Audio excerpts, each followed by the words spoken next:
How do you successfully manage change in the workplace? Well, this is the subject of today's How to Lead, the podcast for CEO founders and leaders who want the perfect balance of empathy and authority. I'm Kate Waterfall-Hill, and I'll be sharing some ideas from over 30 years of working in business and leadership development.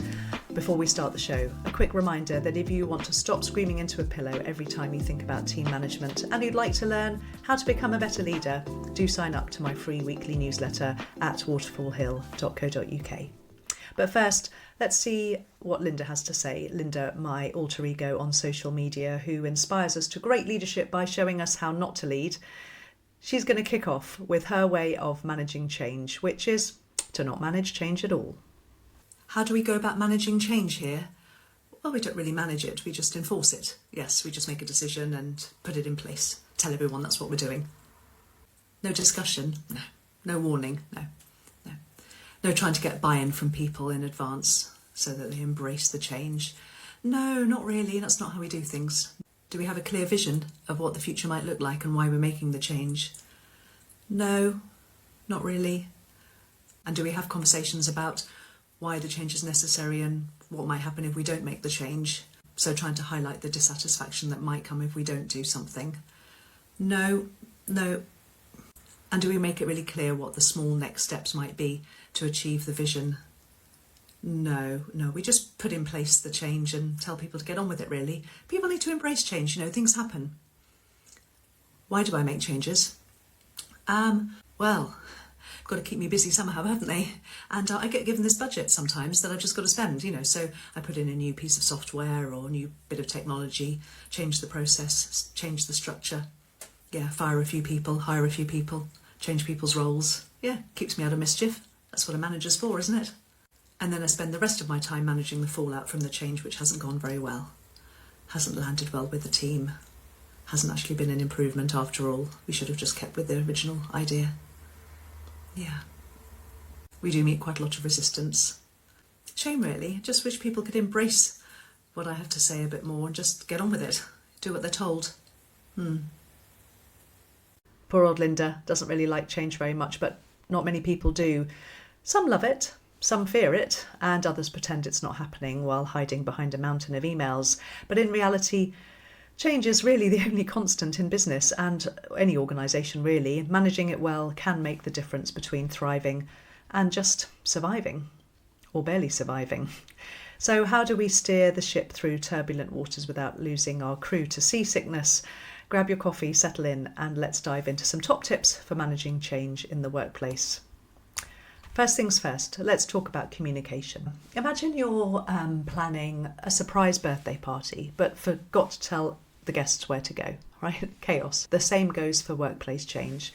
Clear, transparent communication is the absolute cornerstone of successful change management. When announcing change, be completely upfront about what's happening, why it's happening, and how it will affect everyone. Use multiple channels, emails, meetings, workshops, opportunities to ask questions, a Q&A session perhaps. Remember, over-communication is so much better than under-communication. Many of my followers on social media tell me how their organisations fail really badly at this.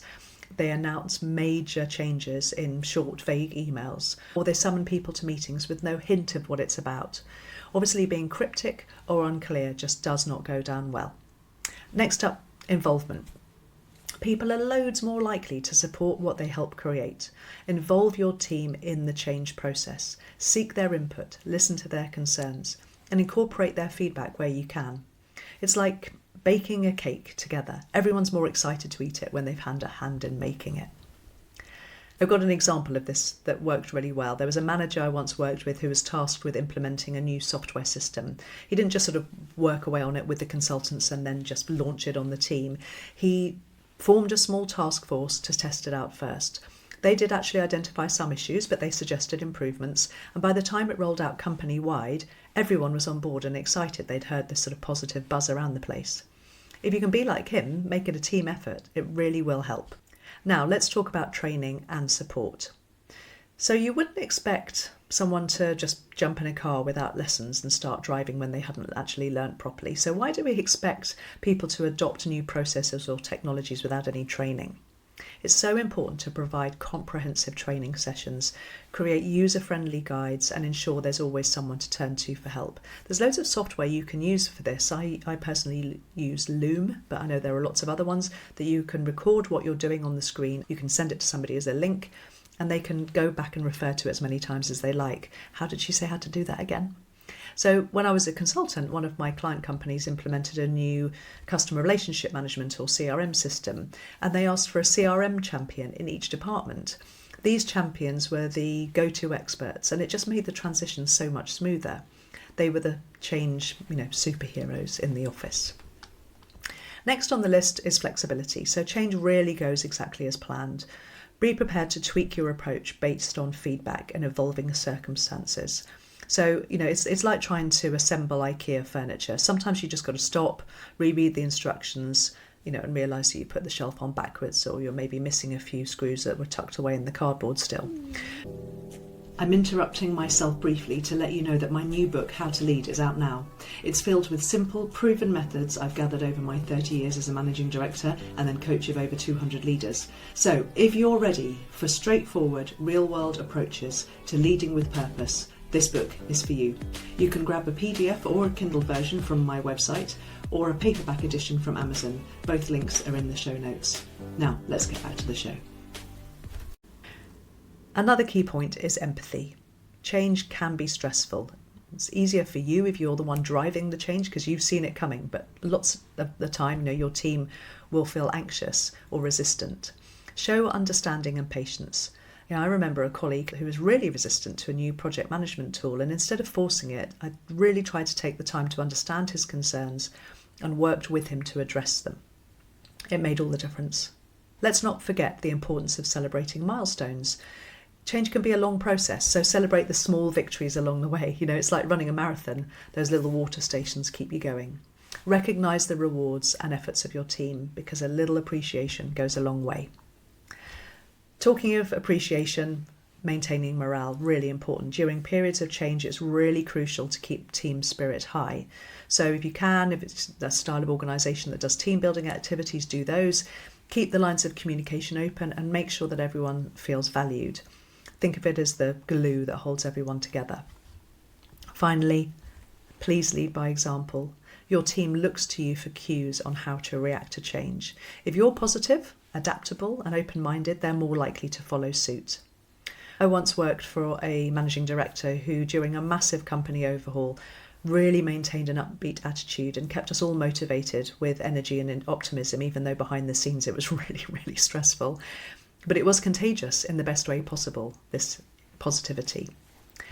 The other element of understanding change is knowing about this thing called the change equation. This model has helped lots of people on my Leadership Accelerator programme and people I coach one-to-one get their heads around why people resist change and what you might do about it.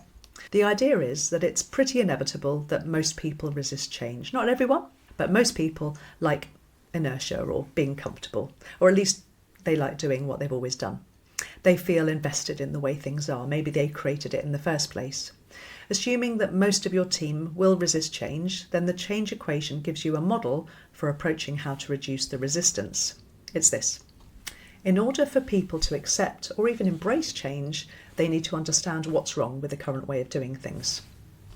You might need to agitate their sense of dissatisfaction with the status quo, bring awareness to why it's not okay to stay like you are. Maybe there's lost revenue, wasted time, dissatisfied customers, poor patient outcomes, whatever the measure of success is. Or it might be that the way you're currently doing something is inherently boring, lacks creativity, is inefficient. Highlight this, or better still, ask the team to identify what's wrong with the current way of doing things, and you have the start of reducing that resistance. If they can see why staying still isn't okay, they might be more prepared to move forward. So next, be really clear about the positive outcome that will come from the change. What's the vision? What's the point? How will it actually make lives better? Certainly make your team's lives better. If you can answer that one, then it's much better. If you can't articulate why you want to make the change, then frankly, why are you making it? It's about giving people or helping people find the clear next steps towards the vision of the future. So it might be just one small step in the right direction, the first baby step, or it might be a short series of steps. Don't make it overly complicated. Just give them an idea of what you need from them, and it might be that the resistance arose because they were confused or concerned about how to enact the change. It's even better if you do all this as a team. Discuss what the current gaps are and hunt out the dissatisfaction with the status quo. Create a vision of a better future together and chat through what the first steps might be. Don't just impose it. Make it a collaborative effort and you're more likely to meet acceptance or even support. So to wrap up, managing change in the workplace is about clear communication, involving your team, providing training and support, being flexible, showing empathy, celebrating milestones, maintaining morale, and importantly, or as always, leading by example. It's a really complex dance, but with the right steps, you can lead your team through change gracefully. Thank you for listening to this episode of How to Lead. Please subscribe or follow to ensure you don't miss out on future episodes. Like, leave a review and share with your fellow leaders to help spread the word. I really do appreciate your support. If you have any suggestions for future episodes, please let me know. My contact details are in the show notes. And remember, you don't have to do this alone. You too can enjoy being an authoritative and yet empathetic leader. It just takes a decision to be more intentional about your interactions with others, some great tips for how to influence positive change, and of course, a good guide. Listen more, advise less, lead well. Until next time, enjoy.